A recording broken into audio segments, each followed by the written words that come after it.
G20 summit ਦੀ ਖਾਸ ਰਿਪੋर्ट ਤੁਹਾਡੇ ਲਈ ਪੇਸ਼ ਕਰਨ ਜਾ ਰਹੇ ਹਾਂ। G20 ਸਮਿਟ ਦੇ ਵਿੱਚ ਪਿਛਲੇ 24 ਘੰਟਿਆਂ 'ਚ ਕਈ ਇੰਪੋਰਟੈਂਟ ਐਕਟੀਵਿਟੀਜ਼ ਹੋਈਆਂ, ਲੇਕਿਨ ਸਭ ਤੋਂ ਪਹਿਲਾਂ ਅਸੀਂ ਗੱਲ ਕਰਨਾ ਚਾਹੁੰਦੇ ਹਾਂ ਜੋ ਦੁਨੀਆ ਭਰ ਦੇ ਵਿੱਚ ਖਬਰ ਚਰਚਾ ਦਾ ਵਿਸ਼ੇ ਬਣੀ ਹੋਈ ਹੈ ਕੈਨੇਡਾ ਦੇ ਨਾਲ ਸੰਬੰਧਿਤ। ਕੈਨੇਡਾ ਦੇ ਪ੍ਰਧਾਨ ਮੰਤਰੀ ਜਸਟਿਨ ਟਰੂਡੋ ਔਰ ਉਹਨਾਂ ਨੂੰ ਕਨਫਰੰਟ ਕਿਹਨੇ ਕੀਤਾ? ਉਹਨਾਂ ਨੂੰ ਕਨਫਰੰਟ ਕਰ ਰਹੇ ਸੀਗੇ ਚਾਈਨਾ ਦੇ ਰਾਸ਼ਟਰਪਤੀ ਸ਼ੀ ਜਿਨਪਿੰਗ। ਚਾਈਨਾ ਦੇ ਰਾਸ਼ਟਰਪਤੀ ਨੇ ਕੈਨੇਡਾ ਦੇ ਪ੍ਰਧਾਨ ਮੰਤਰੀ ਜਸਟਿਨ ਟਰੂਡੋ ਉਹਨਾਂ ਨੂੰ ਕਿਹਾ ਕਿ ਜੋ ਗੱਲ ਅਸੀਂ ਆਪਸ ਦੇ ਵਿੱਚ ਡਿਸਕਸ ਕਰ ਰਹੇ ਹਾਂ ਤੁਸੀਂ ਉਹ ਸਾਰੀ ਗੱਲ ਜਾ ਕੇ ਮੀਡੀਆ ਦੇ ਨਾਲ ਸ਼ੇਅਰ ਕਰ ਦਿੱਤੀ। ਵੀਡੀਓ ਅਸੀਂ ਤੁਹਾਨੂੰ ਚੈਨਲ ਵਾਈ ਦੇ ਉੱਤੇ ਦਿਖਾ ਰਹੇ ਹਾਂ, ਆਡੀਓ ਵੀ ਹੁਣੇ ਸੁਣਾਵਾਂਗੇ ਕਿ ਆਡੀਓ 'ਚ ਕੀ ਗੱਲਬਾਤ ਹੋਈ ਦੋਨਾਂ ਦੀ।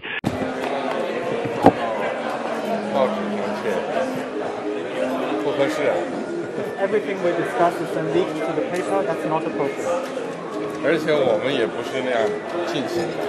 And that's not how the way the conversation was 如 conducted. 果有诚心，咱们就以互相尊重的态度来进行很好的沟通。If there is 否则这个结果就不好说了。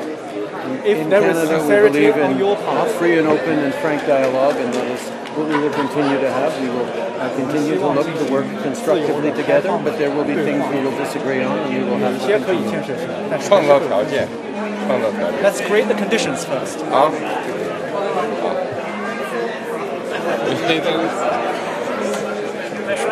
ਸੋ ਬੜੇ ਨਾਰਾਜ਼ ਨਜ਼ਰ ਆਏ, ਕਨਫਰੰਟ ਕੀਤਾ ਇੱਕ ਤਰ੍ਹਾਂ ਦੇ ਨਾਲ। ਮੈਂ ਅਸੀਂ ਬੜੀ ਜ਼ਿੰਮੇਵਾਰੀ ਨਾਲ ਇਹ ਸ਼ਬਦ ਯੂਜ਼ ਕਰ ਰਹੇ ਹਾਂ ਕਿ ਕਿਤੇ ਨਾ ਕਿਤੇ ਬੁਲੀ ਕਰਨ ਦੀ ਵੀ ਕੋਸ਼ਿਸ਼ ਜਿਹੜੀ ਆ ਉਹ ਕੈਨੇਡਾ ਦੇ ਪ੍ਰਧਾਨ ਮੰਤਰੀ ਜਸਟਿਨ ਟਰੂਡੋ ਨੂੰ, ਜਿਸ ਤਰ੍ਹਾਂ ਕਹਿੰਦੇ ਆ ਕਿ ਆਪਣਾ ਪੰਜਾਬੀ 'ਚ ਕਹਿੰਦੇ ਦਬਕਾ ਮਾਰਨ ਦੀ ਜਿਹੜੀ ਕੋਸ਼ਿਸ਼ ਹੈ ਉਹ ਕੀਤੀ ਗਈ। ਔਰ ਉਹਨਾਂ ਨੇ ਕਿਹਾ ਕਿ ਤੁਸੀਂ ਸਾਰੀ ਗੱਲ ਜਿਹੜੀ ਆ ਉਹ ਮੀਡੀਆ ਦੇ ਨਾਲ ਕਿਉਂ ਸ਼ੇਅਰ ਕਰ ਰਹੇ ਹੋ। ਲੇਕਿਨ ਪ੍ਰਧਾਨ ਮੰਤਰੀ ਜਸਟਿਨ ਟਰੂਡੋ ਜਿਹੜੇ ਆ ਔਰ ਨਾਲ ਟਰਾਂਸਲੇਟਰ ਵੀ ਨਜ਼ਰ ਆ ਰਹੇ ਨੇ, ਤੁਸੀਂ ਦੇਖ ਰਹੇ ਹੈਗੇ ਹੋ। ਸੋ ਪ੍ਰਧਾਨ ਮੰਤਰੀ ਜਸਟਿਨ ਟਰੂਡੋ ਨੇ ਉਹਨਾਂ ਨੂੰ ਬੜਾ ਕਰਾਰਾ ਜਵਾਬ ਦਿੱਤਾ। ਪ੍ਰਧਾਨ ਮੰਤਰੀ ਜਸਟਿਨ ਟਰੂਡੋ ਨੇ ਕਿਹਾ ਹੈ ਕਿ ਫਰੀडम ਆਫ ਸਪੀਚ ਦੇ ਤਹਿਤ ਔਰ ਡੈਮੋਕ੍ਰੈਟਿਕ ਰਾਈਟਸ ਦੇ ਤਹਿਤ ਅਸੀਂ ਜੋ ਕੁਝ ਕਰ ਰਹੇ ਹਾਂ ਠੀਕ ਹੈ। ਔਰ ਪ੍ਰਧਾਨ ਮੰਤਰੀ ਜਸਟਿਨ ਟਰੂਡੋ ਨੇ ਕਿਹਾ ਹੈ ਕਿ ਪਬਲਿਕ ਨੂੰ ਹੱਕ ਹੈ ਜਾਣਨ ਦਾ ਕਿ ਅਸੀਂ ਆਪਸ ਦੇ ਵਿੱਚ ਕਿਹੜੀ ਗੱਲਬਾਤ ਕਰ ਰਹੇ ਹਾਂ।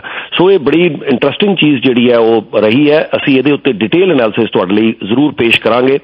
ਜ਼ਰੂਰ ਜ਼ਿਕਰ ਕਰ ਦਈਏ ਕਿ ਕੈਨੇਡਾ ਔਰ ਚਾਈਨਾ ਦੇ ਵਿੱਚ ਇਸ ਵੇਲੇ ਦਿੱਕਤਾਂ ਪੇਸ਼ ਆ ਰਹੀਆਂ ਨੇ ਕਿਉਂਕਿ ਕੈਨੇਡਾ ਦੇ ਇੱਥੇ ਸਾਡੀ ਜਿਹੜੀ ਇੰਟੈਲੀਜੈਂਸ ਏਜੰਸੀਜ਼ ਨੇ, ਕੈਨੇਡਾ ਦੇ ਵਿੱਚ ਜਿਹੜੀਆਂ ਇੰਟੈਲੀਜੈਂਸ ਏਜੰਸੀਜ਼ ਨੇ ਉਹਨਾਂ ਨੇ ਪ੍ਰਧਾਨ ਮੰਤਰੀ ਜਸਟਿਨ ਟਰੂਡੋ ਨੂੰ ਇਹ ਰਿਪੋਰਟ ਦਿੱਤੀ ਸੀਗੀ ਕਿ ਚਾਈਨਾ ਵੱਲੋਂ ਕੈਨੇਡਾ ਦੇ ਵਿੱਚ ਇੱਥੇ ਇੰਟਰਫੇਰੈਂਸ ਹੋ ਰਹੀ ਹੈ।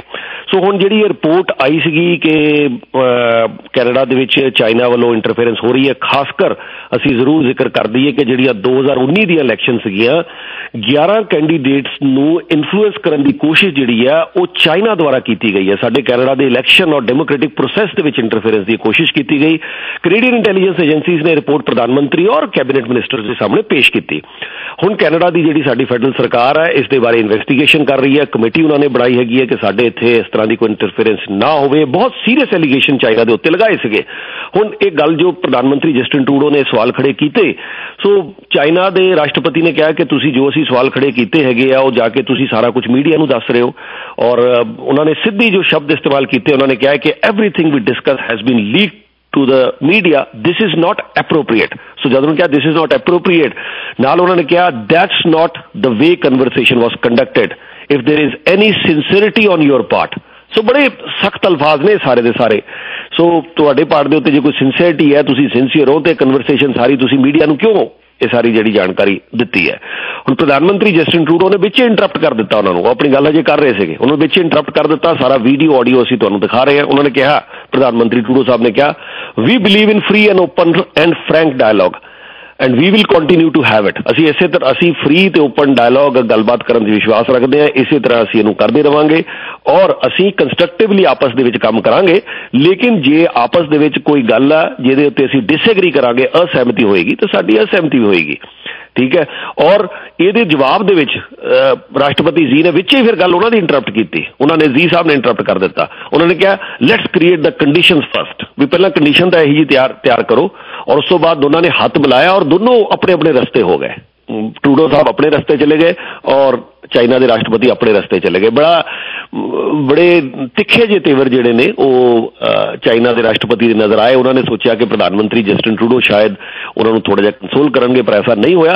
सो इहदे उत्ते खास गलबात G20 समिट के उत्ते न सिर्फ इस मुद्दे के उत्ते बल्कि होर बहुत सारे मुद्दों के उत्ते खास गलबात थर्सडे नूं पेश की जाएगी। थर्सडे शाम नूं चैनल वाई के उत्ते पूरी एक डिटेल रिपोर्ट जिहड़ी है तुहाडे लई पेश करांगे। हुण लीडर्स दे विच जिहड़ी आपस दे विच गलबात हुई है, एक तो असीं दस ही चुके हैं 2019 की जिहड़ी साडी कैनेडा की फैडरल इलैक्शन हुई है, चाइना ने किस तरीके दे नाल पैसा खर्चिया है, मिलियंस ऑफ डॉलर जिहड़े है चाइना द्वारा खर्च किए गए ने और कित्थे खर्च हुए, किहड़े 11 कैंडीडेट्स नूं उन्होंने इन्फ्लुएंस करने की कोशिश की है, सारे बहुत कुछ ऐसी जिहड़ी गलबात है हो रही है।